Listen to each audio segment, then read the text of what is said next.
Marley was dead to begin with. There is no doubt whatever about that.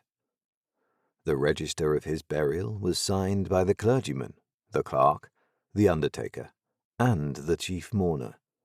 Scrooge signed it, and Scrooge's name was good upon change for anything he chose to put his hand to.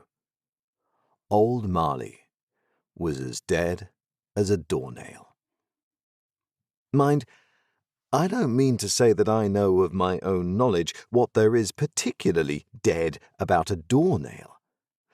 I might have been inclined myself to regard a coffin nail as the deadest piece of ironmongery in the trade, but the wisdom of our ancestors is in the simile, and my unhallowed hands shall not disturb it, or the country's done for. You will, therefore, permit me to repeat emphatically that Marley was as dead as a doornail. Scrooge knew he was dead? Of course he did. How could it be otherwise? Scrooge and he were partners for I don't know how many years. Scrooge was his sole executor, his sole administrator, his sole assign, his sole residuary legatee, his sole friend, and sole mourner.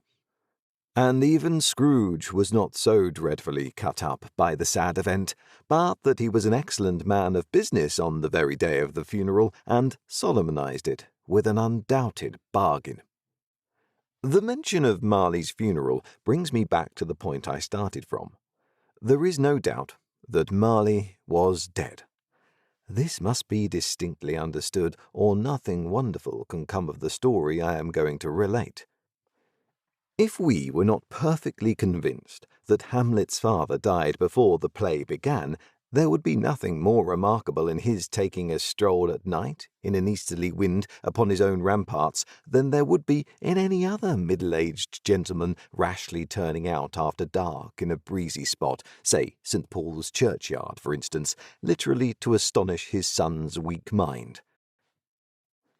Scrooge never painted out old Marley's name. There it stood, years afterwards, above the warehouse door. Scrooge and Marley. The firm was known as Scrooge and Marley.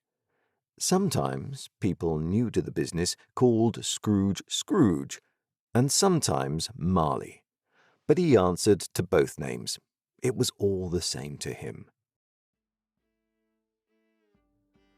Oh, but he was a tight-fisted hand at the grindstone. Scrooge, a squeezing, wrenching, grasping, scraping, clutching, covetous old sinner, hard and sharp as flint, from which no steel had ever struck out generous fire, secret and self-contained and solitary as an oyster.